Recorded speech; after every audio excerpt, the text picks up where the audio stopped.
কি জানি? সেন্ট্রোমিয়ার জানি। এরকম করে ক্রোমোজোম থাকে, একটা বিন্দু এরকম করে যুক্ত হয়, ঠিক আছে? এবার বিভক্ত হয়, মাঝখান বরাবর বিভক্ত হয়ে সেন্টিমিটারটা বিভক্ত হয় না। মনে করো এই মাঝখান বরাবর বিভক্ত হচ্ছে। চুল অনেক সময় মেয়েদেরাই তোমাদের চুল ভাঙে না এইভাবে, মাঝখানে চুলের মাথা ফেটে যায় না, ওরকমভাবে ফাটে, কিন্তু মাঝখানে মনে করে কিন্তু মারা আছে। তাহলে দুই পাশে ফাটছে, মাঝখানে কি দিয়ে যুক্ত আছে?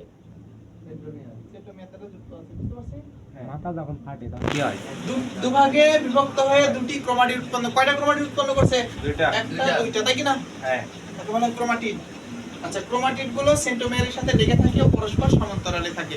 সমান্তরাল মানে কি? সোজা। সমান্তরালে না? হ্যাঁ।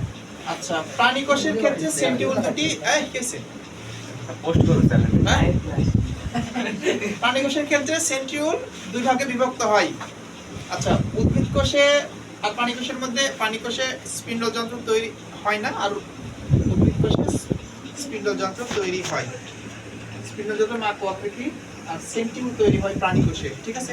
হ্যাঁ। সেন্টিউল থেকে দুই মেরুতে দুটো সেন্টিউল তৈরি হয় এবং সেটা অ্যাস্টার রে বিচ্ছুরিত করে।